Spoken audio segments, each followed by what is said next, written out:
I call this meeting of the Committee on Public Safety, Finance, and Policy to order. We have a quorum present. And as a reminder to the public, the only public testimony we'll be taking on the bills today are from individuals who signed up in advance per the agenda posting on the committee webpage. Our first order of business is approval of the March 22nd, 2023 minutes. Chair Becker-Finn, would you like to move the minutes? I will move the minutes from 14 hours ago. All right, all those in favor of the March 22 amendments signify by saying aye. Aye. Opposed?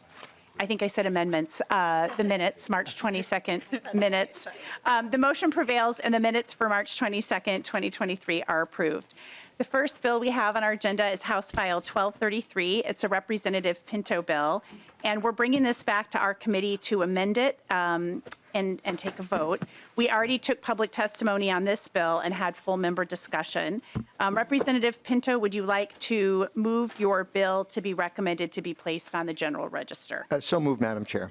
All right, and then we've got boy, we're all tired, so I got to pay attention to what we're doing here with the amendments. So on March 2nd, we adopted the A5 authors amendment. What we need to do today is reconsider the A5, and then Representative Pinto will withdraw that, and then we'll move to adopt the A7 amendment. So first, I will move to reconsider the A5 amendment that was adopted on March 2nd. All those in favor of the motion to reconsider signify by saying aye. Aye. Opposed? The motion prevails. All right, Representative Pinto, would you like to withdraw the A5 amendment? I would, Madam Chair, and my apologies for the parliamentary complexity here, and I'll be happy to explain it at the appropriate time. All right, you might owe me coffee later.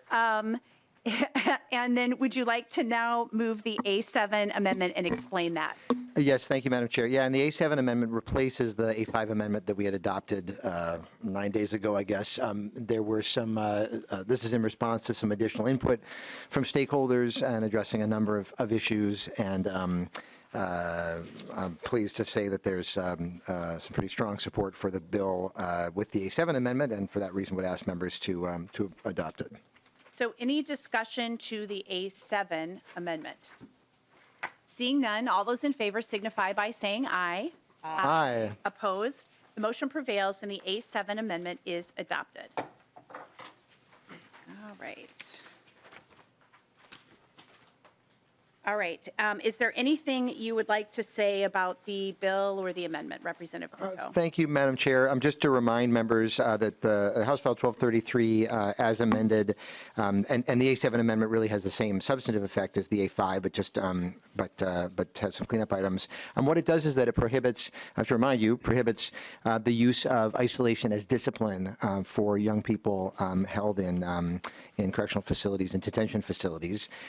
It still allows the use of isolation for safety purposes, and sometimes that is necessary. We want to make sure that there are regulations on that, as there are, but we want to prohibit the practice of it being used for disciplinary purposes. We know that that has a really negative impact on young people. And then the bill also prohibits the use of strip searching, or certainly restricts it significantly to the situations described on the bottom of page 1 of the A7, and has some pretty robust reporting that I think we all can be pleased about, that's listed on page 2, the bottom half of that page. And so I'm happy to have any discussion and would ask for support.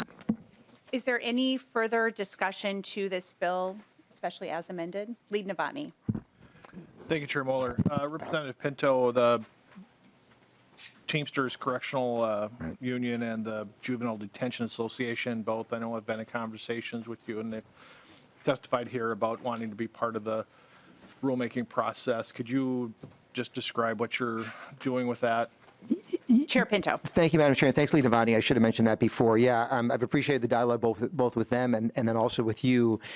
Yes, the rulemaking listed on page 3 will, my understanding through Department of Corrections, will absolutely include a number of stakeholder groups, and certainly that includes the folks who are operating and working in these juvenile detention facilities. I think that's required under rulemaking anyway, and then DOC has been very clear, and I know in direct conversations with those groups that they'll be involved, as I should note, with other folks as well. So yeah, that'll definitely be part of the process. And thanks for the question. Oh, Lead Novotny. Thank you, Chair Moller. Vice Chair Feist. Yep.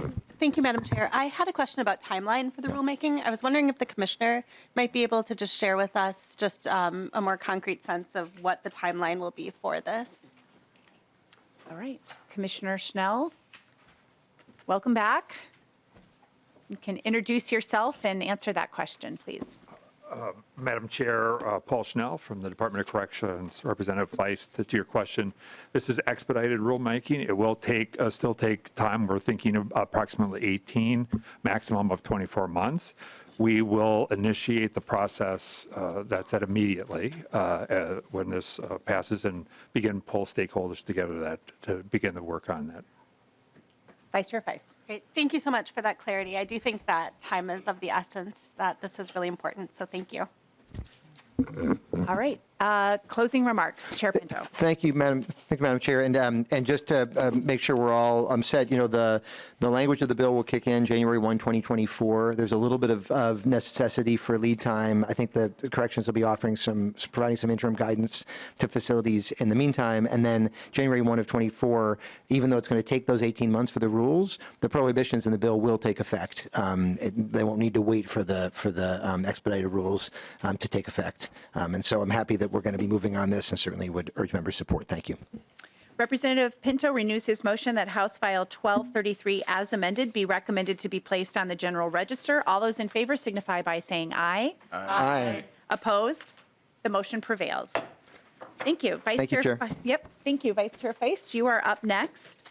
And we are moving on to House File 2251. I will move to lay over House File 2251. And there are no amendments filed on the bill, so when you get up to the table, if you want to tell us about your bill, please.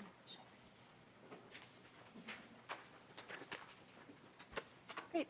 Thank you, Madam Chair. Thank you, committee. Hello. House File 2251 provides additional $150,000 annual grant to an organization that provides legal representation for children in need of protection or services and children in out-of-home placement. These legal services are provided by the nonprofit Children's Law Center. The Children's Law Center provides pro bono legal representation to children 10 and over who find themselves in child protection system and in out-of-home placement.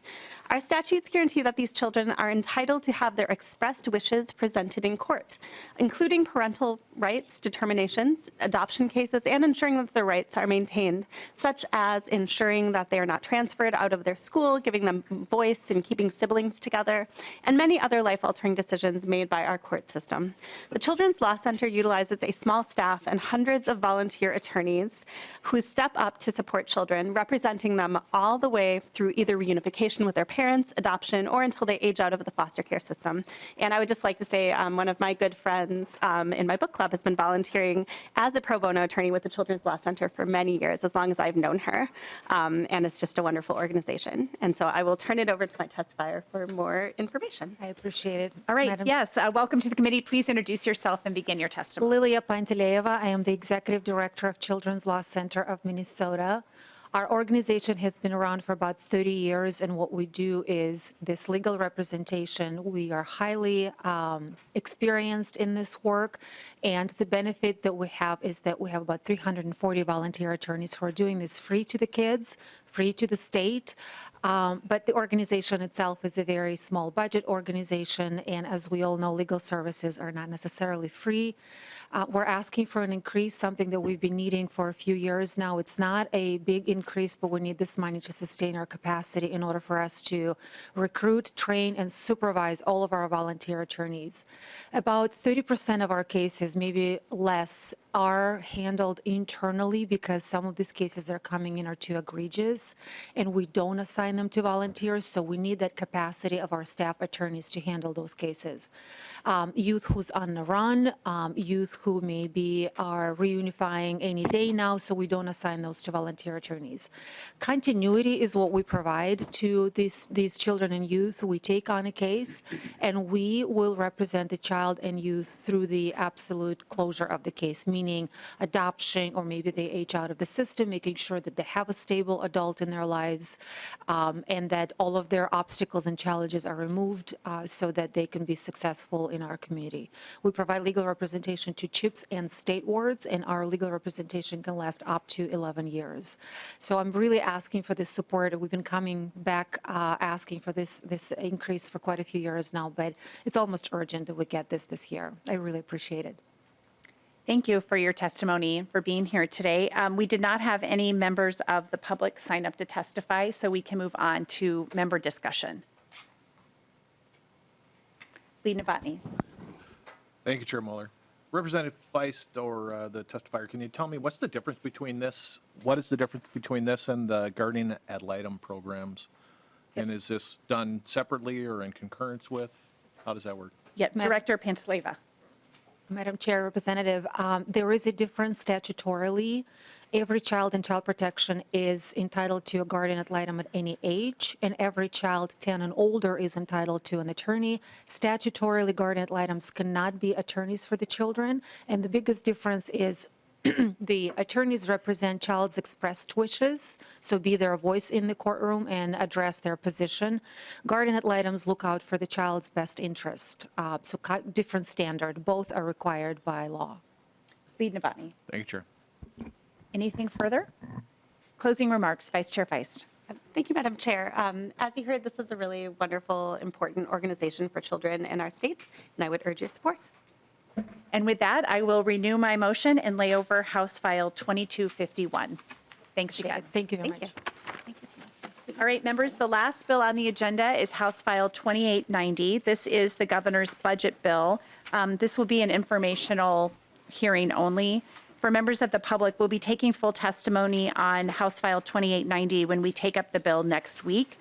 This will be the vehicle bill for our public safety omnibus bill. So please keep an eye out on the agenda posting with instructions on how to sign up to testify. And because this is an informational hearing, there'll be no official action taken today on this bill. And throughout the session, we've heard budget presentations from the Board of Private Detectives, the Department of Public Safety, the Post Board, Department of Corrections, Ombudsperson for Corrections, and the Sentencing Guidelines Commission. So we're not going to do a complete walkthrough of the bill. And rather, we have the DOC here with us today to share with us the governor's revised budget recommendations that were not released when they presented our budget to us. I don't even know how many weeks, days, whenever that was. And if we have additional time, which I think we will, we can ask questions about both the DOC and DPS budget proposals if anybody has questions. So welcome back again, Commissioner. Please introduce yourself one more time and go ahead and tell us about your revised budget recommendations. Thank you, Madam Chair, members. Paul Schnell, the Minnesota Department of Corrections. Thank you for allowing me a few minutes just to explain the governor's revised budget recommendation for the agency.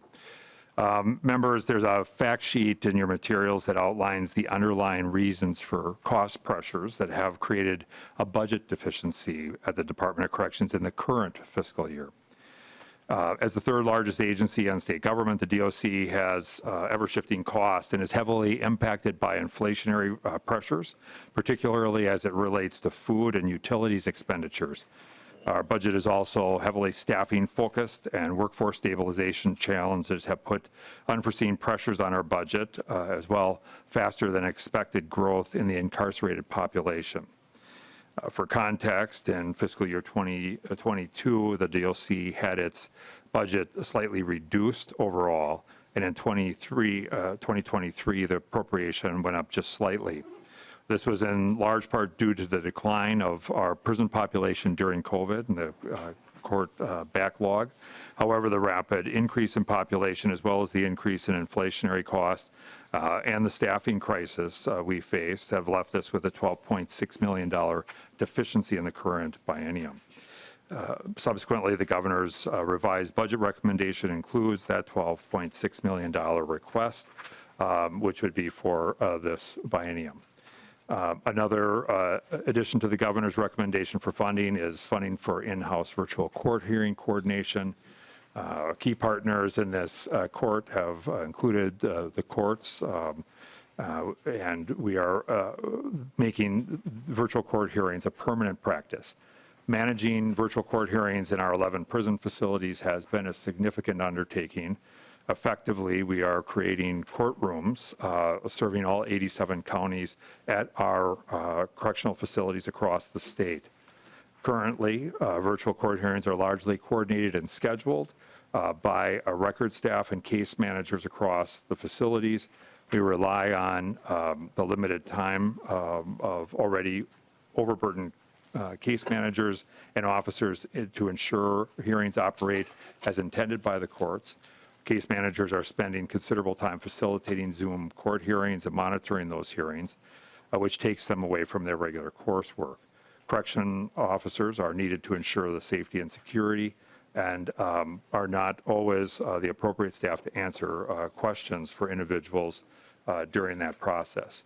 The requested funding of $500,000 per year ongoing will help the department invest in needed technology and additional staff to ensure that we can accommodate the demands of court hearings in this virtual environment. And finally, members, you also heard a standalone bill last week, House File 2388, to create a clemency review commission in support of the work of the Minnesota Board of Pardons. The proposal is also part of the governor's revised budget recommendation, which includes a cost of $986,000 per year to fund and staff and process the work of the commission. It also helps support victim services and all of the work related to outreach and education on clemency. With that, Madam Chair, I would stand for any questions you or the committee may have. Thank you, Commissioner. Any questions for the Commissioner? Lead Novotny. Thank you, Chair Moller. Commissioner Snell, I see you've got a handout that on the one pager that came out. You're talking about the increased cost of utilities rising 18% last year. Have you looked into what the state correctional system is going to have to do to comply with the 2040 carbon-free bill? Commissioner. Madam Chair, Representative Novotny, I have not looked at that specifically. We are making a number of improvements and accessing some funds that are available from the state enterprise to address the requirements as it relates to the efficiency side of that in our facilities. But we know that that's a significant lift and has been, just given the condition of our facility and the age of many of them. Thank you, Chair. Okay. Representative Whitty. Thank you, Chair Moller. Thank you, Commissioner Schnell. I see on the handout you have workforce stabilization and overtime. Recently in the news, there's been some assaults on your correction officers. How is the workforce right now? Are you below? Are you able to find more? Commissioner. Madam Chair, Representative Whitty, this is a challenge, as you know, in the public safety sector generally. It has been a challenge. We have done incentives to bring people in, that we have brought a high number of people through the door. We've hired a historic number of people, but our retention rates, based on the work itself, and some of the folks who are coming in that may have had an interest, but then when they learn the nature and the challenges of the work, it's difficult to maintain them. So we're right now about 110 officers short from complement, budgeted complement. Add to that then the number of people that you may have out on long-term leave. That's military leaves, FMLA, those sorts of things. That's where some of the pressures really become. And that number can double then, about 10% of below our authorized or funded strength. Representative Whitty. Thank you. Any thoughts on pay raises? I don't know if that's in the budget or not. Obviously, the men and women do great work, and it's not an easy job. But obviously, they're put under a lot of stress there too. And so I was just curious if that was part of the budget. Thank you. Madam Chair, Representative Woody, yes, there are, we have, as part of this, really been thinking about the ways that we want to bring up wages. We are mindful of the collective bargaining process, and that will certainly be happening.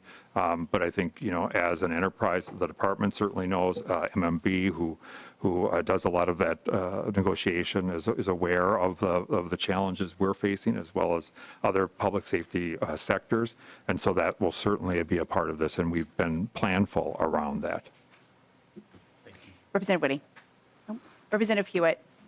Real quick, Madam Chair, and to the Commissioner, I'm going to go back to the same thing, line that Representative Woody was on, but I'm kind of more curious, the qualifications of an officer, and then once you retain an officer, are you opening the doors of education so they have that retention period that they can actually learn more about their profession in an academic way? I mean, what are we doing to retain them, as well as what are the qualifications of the starting point here? Commissioner. Madam Chair, Representative Hewitt, I think it is a great question. That we can have people literally come in at 18, 19 years old, a high school graduate, and start in this work. And that demands a lot, just given the nature of the work itself.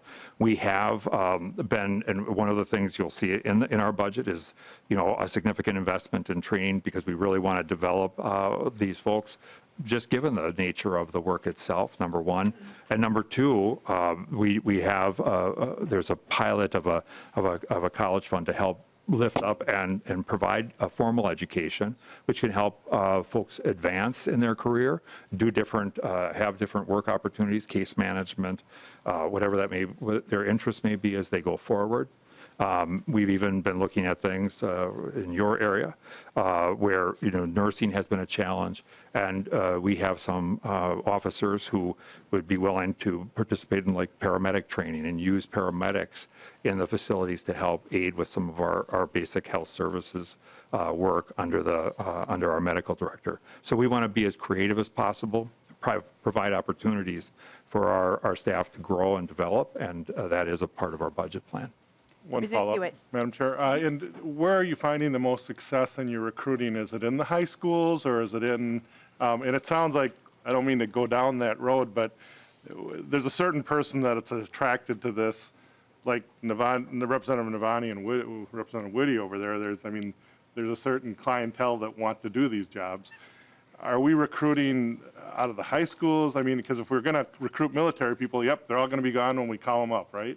So where are great people to have, but it also gives another problem, right? Commissioner. Madam Chair, Representative Hewitt, I think today we are looking to use a fishing, we want to fish in the broadest ponds possible. And really one of the areas that we are really trying to dive into more deeply is trying to attract and retain women and people of color. When we look at our population, we want our workforce to be responsive to and reflective of the people that we're serving. And so the more we can try and attract, people from communities of color, we think that that's going to be in the best interest of those we serve. And frankly, these are good long-term jobs with good benefits that go on, and even some pension opportunities. And that is something that we think is an important part of growing generational wealth. And we've seen that in other public safety areas. And so it's one of the areas that we've been really heavily focused on. We've had some success. We have a lot more work to do. But that is, recruitment is also a piece of the governor's budget rec. Representative Hewitt. Thank you, Madam Chair. Anyone else? Oh, Representative Grassel. Changed my mind. We'll have to work on our signals. I was feeding myself at that time, so sorry. I can still do that. We can't let you go to an auction, apparently. You'll be bidding on everything. Go ahead. Yep. Thank you, Madam Chair. And Commissioner, I guess looking over some of this stuff, my question, I guess, would be, why is the governor including the controversial gun bills in his budget recommendations? Well, I don't know if that's for Commissioner Schnell or Would I ask you? Commissioner, I don't know, for public safety, if we want anybody from public safety to work their way down here. As they're doing that, are there any more questions specific to Commissioner Schnell?